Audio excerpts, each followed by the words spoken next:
this is a story about what's going on in the UK right now. You personally have spent some time there. So, but more than that, just what's going on with the UK citizens, but how the political climate has changed based on the parties and the surging third parties, how they functioned and have been able recently to apply pressure to the sitting government of the whatever you call the establishment, and how they're able to apply that pressure and then get more things that they want for the people. In other words, they're figuring out how to use politics for the people, where we're way, way, way behind here. So this story's pretty important in that regard. I'll put up this when this came out a couple days ago from the BBC. They told us the Reform Party UK wins its first council seat in Broadland. So people here might not care about that, but let's see why this is important. Okay, so the Reform UK has won its first seat on a district council in Norfolk following a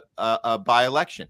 Ackle Ward in Broadland became vacant when Conservative Lana Hemsall resigned last month. Jamie Lee took the seat for Reform with 322 votes, head of the Conservatives on 208, Greens and on 200, and then Labour got 186. People are thinking, well, wow, that's a lot of different parties involved. Yeah, there are. There's more than two. I know it's a strange concept having more than two parties. The council's been run by an alliance of the Liberal Democrats, Greens, and Labours since the local elections in 2023, when the Tories lost control after 24 years in power. And then give a little graph here.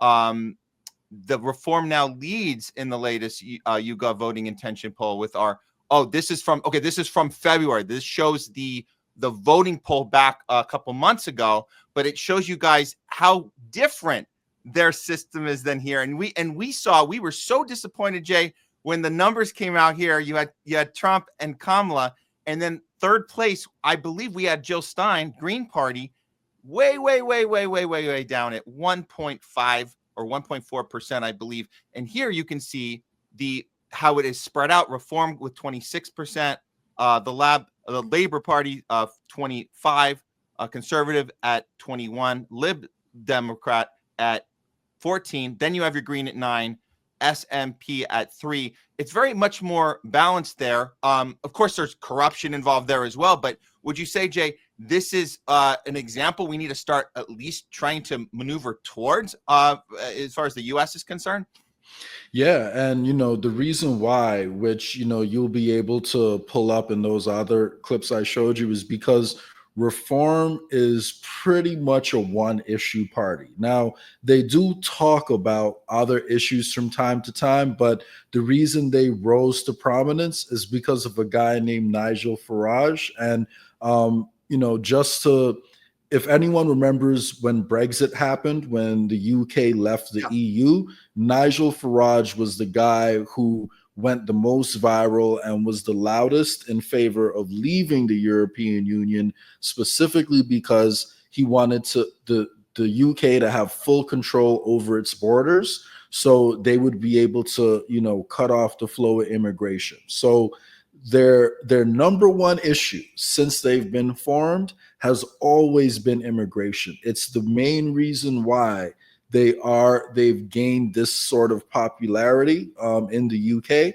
And as a direct result of them gaining the prominence they have, we have the party that literally led the charge in the open immigration policies they have, and allowing illegal immigrants to come in. Like, they have a similar situation in the UK, in the sense that they don't really know that much about who's coming into the country. They're just kind of letting everybody in right now, just like how we are in America, and then we're figuring it out later. The Labor was the one who led that charge, and now all of a sudden he's coming out and sounding like Trump, like with deportations. The leader of the Labor Party is sounding almost exactly like Trump in terms of getting rid of illegal immigrants, without any acknowledgement that his party was the ones that pushed for these like open laws and all that. And again, this is not to say that I'm against immigration, because I'm not. I am in favor of sensible immigration and immigration that is structured. What I'm not in favor of is having completely open borders and not knowing who's coming in and out of a country. Because if you truly think that intelligence agencies are corrupt and they do assassinations, they plan false flags, like allowing all these people into the country gives the intelligence agencies a lot of people to manipulate who we don't know anything about, and it's hard to prove what actually happened there. So, we really have to be sensible about our immigration policies. And of course, none of these guys are talking about the reason people are leaving their countries. They're only focusing on the fact that they're coming here. But long story short, the reason it's important for American politics is because if we had a party that was focused on, say, two issues, ending war and ending corruption, and those were the two issues they really, really cared about, and they had a serious plan on how to do that, and that party started gaining some prominence, then it would force the hand of people in power to actually start to make some changes. I believe that's the best way that we could actually force their hand, by having a third party that's serious about that, that's more inclusive and doesn't look for reasons to exclude people, but is like hyper focused on a few issues that everyone agrees on. I think we could probably, that would be the best way to apply pressure outside of, and I think mass protests and all that are a big part of it, but that's our best hope, like at achieving real reform. And to be honest with you, there's a chance, like reform could win an election like over there, because they do have ranked choice voting over there. And, the two top parties are extremely scared right now because they are both losing voters, to this party that's focused only on immigration. And so what I want American voters to do is to realize that we can change the system over here if it's something we really want to do.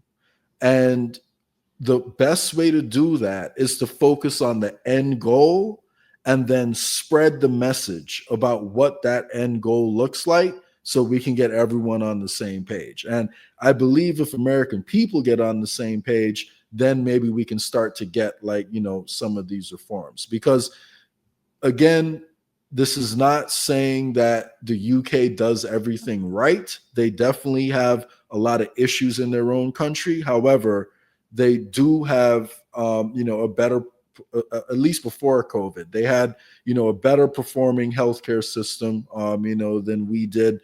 They have higher median wealth, than we do here in America, despite America being the richest country in the world. And, like over there, every single worker has a month off per year. So just sit on that for a second. If you work at McDonald's, your minimum wage is the equivalent of probably like $18 an hour, like over here, and you have a month vacation that you can use over the year's period. So obviously, don't take it all at once. You could if you wanted to, but you'd probably break it up over a few different times. It's a luxury over here in America, like to get PTO. And yes, a lot of full-time jobs do give it, but fast food workers don't get it. No. Like a lot of people don't have any PTO. They're lucky if they have 1 or 2 sick days. Like they have parental leave. Every job has guaranteed parental leave and maternal leave. So the father can get some time off. The mother can get some time off.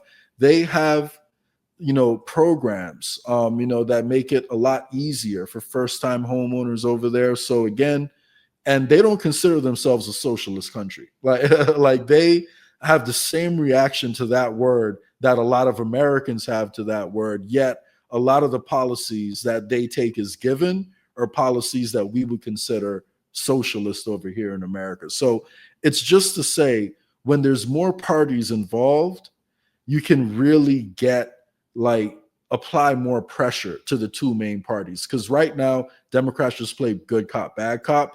And it's harder for UK politicians to do that over there. They can't just play good cop, bad cop because there are other options people can go to if the two main parties aren't acting right. And that's why you saw in that article, they said that the territory was flipped from conservative to a coalition of the labor, the liberal Democrats, and the Greens. Now, how did that coalition get built?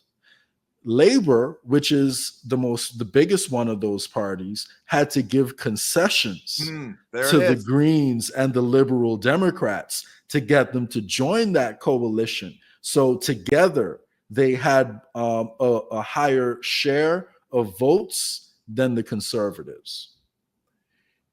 That sounds like a smart move, and the way politics is supposed to work. That's the way elections are supposed to work. We don't understand out here. We don't understand how concessions work. We have this idea that if you're in a third party, like a Green Party or a Libertarian Party, that you're hurting the system. And at some point, you need to stop playing games and get back on your team and win the finals, the championship game. You're either on one side or the other.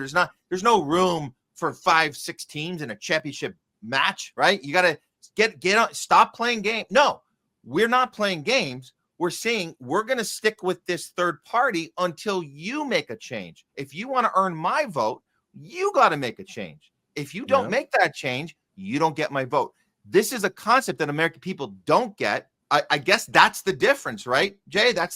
It's not that their parties are highly more functional, or let's say they just have a better outlook at humanity and how to get things to, no, the people there, the voters know how it works, so they have to respond to the voters.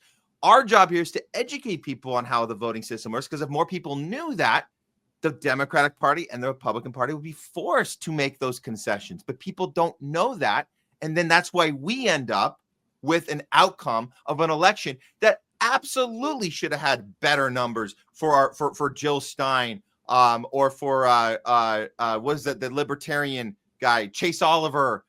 They should have gotten way more votes. So clearly this is a problem with the voter not understanding this, right? I mean, it's not, or do they have it doesn't seem like their system's any different. Well, you mentioned the ranked choice voting. Yeah. So this is important. How do we get that to happen at least? Yeah, that's important. So that's important, right? So there was the way, the Tories, the conservatives, lost that election, lost that province that they were talking about in the article, is even though they gained the highest number of votes that a single party in that election won. I'm just going to throw some numbers out there because I don't remember what the exact breakdown was. Maybe they got 40% of the votes.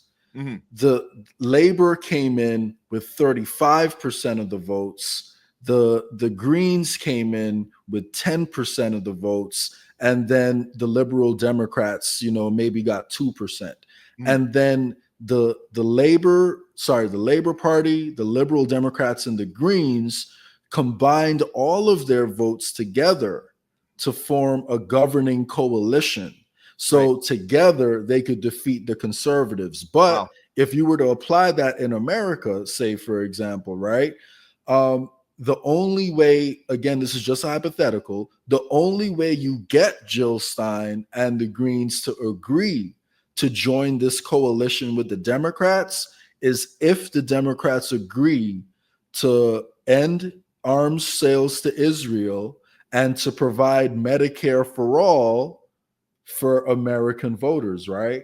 So that's the only way the Greens and the Democrats, can agree to combine their votes to give them a governing coalition. So ranked choice voting, well, that's a combination of ranked choice voting, and it's just a different system they have over there. They have to form a coalition government if no single party has over 50% of the vote. So it forces these parties to make concessions with other parties. So we don't have that in America. All we have pretty much is Democrats versus Republicans. So Republicans can say Democrats have opened the borders. Now we don't know who's coming in and out the country, which is relatively true. And then they don't pass any legislation that permanently fixes the problem. Instead, what they do is they implement temporary policies, and they make it more hostile for people to cross the border, so the rates drop. And then as soon as the Democrats come back into power, the exact same thing continues. And then when the Democrats have power, they win the power by saying, oh, look how racist the Republicans are. You don't want racist people like running the country, right? And then they continue with the same policies that the Republicans have when they have power. And they never have to make any concessions to join with another party, to get another party to join the coalition. And voters don't have anywhere else to turn. It's either sit out so my voice can't be heard, or I have to pick one of these two sides. So, it's a terrible situation that we have over here. It doesn't need to be this way, but unfortunately, until we need to get back to the kinds of protests that happened in the 60s and 70s. Oh yeah. If we can do something like that in this country, and there are specific goals that we're looking for, and the public is really informed about what needs to happen, then we can make change. The question is, can we get on the same page about the goals? And, something Craig is, an absolute, master of: election integrity. I know you've covered that issue a lot too. Everyone agrees about election integrity. I believe most people agree the wars need to stop. And a lot of people, everyone's tired of the corruption. Now, different sides have different theories on where the corruption comes from. But if we can come up with principles that can be equally applied, I think those three issues right there could be enough to unify people. So, and then get some real change after that. Because if we have election integrity, if we can end the wars and somehow address the corruption, we have a completely different country, Matt. We have a completely different country at that point. Jay, you're talking as if you're suggesting that the people, whether you're registered Republican or registered Democrat, we kind of want the same things. That's not what they tell me on CNN and MSNBC and Fox. They tell me that we are each other's enemies, and so wait a minute. We none of us want war. We all want to have health care. We all want to have labor rights. We all want these.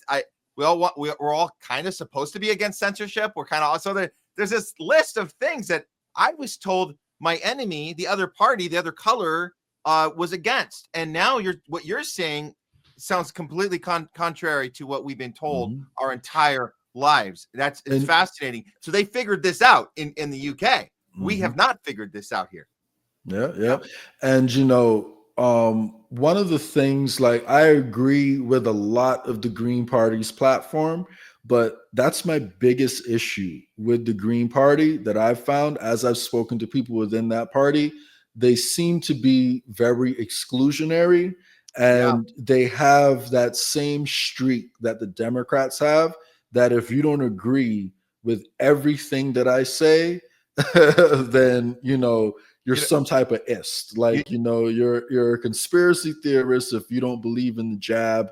You're a racist if you don't believe in open borders. And it might not be, I don't think it's as bad among the actual Green Party voter base, but among some of those Green Party politicians, I do think they focus a little bit too much on some of the social issues, and they've lost sight of the bigger picture. And, the biggest pushback I got, as RFK's campaign, imploded and he decided to join the Trump campaign, and I knew that I wasn't joining that train, and I was trying to get people to come with me over to the Greens. The biggest issue that I heard popping up was the Green Party's rigid stance, on the trans situation and all that. That was the biggest issue that there was there. And, I think that the party overall just needs to rethink maybe how that issue is approached, on their end. Because I do agree everyone deserves respect. everyone deserves to have, equal rights. But the tide in the country, and if you really want to accomplish the big goals, which are end the wars, get Medicare for all, raise the minimum wage, these things benefit everybody. They benefit trans people, they benefit gay people, they benefit straight people. Everyone wins when stuff like that happens. So I would encourage them to look for ways to be less exclusionary and more inclusionary. But then I'd also encourage voters to realize, hey, if we keep voting for either Democrats or Republicans, in my opinion, nothing's going to change. So unless there's even if there was an exceptional candidate, I find it extremely difficult to picture myself voting for a Democrat or a Republican anytime at the presidential level or whenever I have another option. Like, I traditionally lean more left. When I went to go cast my first vote as an American citizen in this past election, every single time I saw either a libertarian or a green pop up on that voter card, I checked that box. Like, if there was an option to vote outside the duopoly, I checked that box. So, I'd encourage everyone to realize that I can't see change coming from the Democrat and Republican Party. And again, I know I'm on a little rant right now, but AOC was the embodiment of that. When I saw that switch she made from her campaign to what she did when she was in office, that was when I realized, okay, so Democrats can't be saved. That was when I truly realized it. Yeah.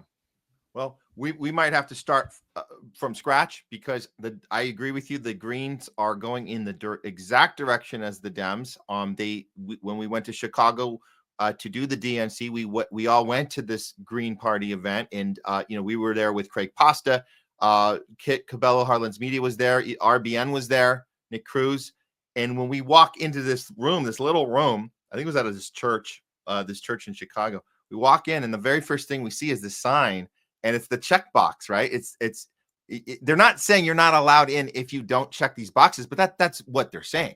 They want you to know, if you walk into this church, these are the things that are important and in the order that they were in. And I think the very top one was DEI and civil rights and trans rights. It was above war stuff. And even still, you saw against genocide, which was great. I think it was like number 4 or 5 on the list.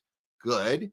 It wasn't on the list, was NATO. So there's a picky choosy about what we're going to be against and what we're not. And Putin, we have to stop. Putin was still in the air there. And again, that's just one issue that all those other issues were above it. So we have a problem. Yeah. Yeah. It's the tone. It's an exclusionary tone. Like, you're looking for reasons to exclude people instead of looking for common ground to bring people in on. And Jimmy Dore talks about this great when he speaks about the Amazon the Amazon union over in New York. What's his name? Smalls? Christian Smalls. Yeah, it was Christian Smalls. Staten Island. Yeah, exactly. In Staten Island. His goal is to unite people against Amazon. Like that's not unite them against Amazon, just unite in favor of labor rights. That's all that matters. All that matters. And it's if we had a party that could see that and just focus in on maybe it doesn't have to be those 3 issues, but I really feel like those 3 issues are ones that everyone can agree on, because I don't know, most people on the election questions only come from the right now. But I've personally seen it happen on the left too. The big story everyone knows about is how they treated Bernie Sanders in 2016. I believe I'd mentioned this to you before. I don't know if you ever had a chance to dive deeper into the story, but what happened to Tim Canova, who was the guy who ran against Debbie Wasserman Schultz over in Florida, they capped him at exactly 5% across each demographic. He got 5% of the black vote, white vote, male vote, and female vote. The statistical chance of that happening is insane. It's insane. And he was a true populist. He was his platform was like pretty similar to Bernie Sanders. Like that was what he was pushing for. And they cheated him. So it's like election integrity is an issue for across the spectrum, even though people on the left don't realize it is. So, I really think election integrity should be included in that, against end the wars and end the corruption. Like if we can do those things, like we can figure out the rest after. So hopefully, some of these leaders can start putting some of their differences aside. Like imagine if the Green Party and the Libertarian Party were to come together on those issues, which I think both of them should agree on, right? They both should agree on election integrity. They both should agree on ending corruption, and they both should agree on ending wars, because all of that is part of their platforms in one way or another. Why can't there be some sort of coalition like, between them one day? I don't know, but it's like at some point we have to realize that if we don't find a way to unite over issues we agree on and we keep focusing on what we disagree on, then the establishment is just going to continue to move forward with their own plans.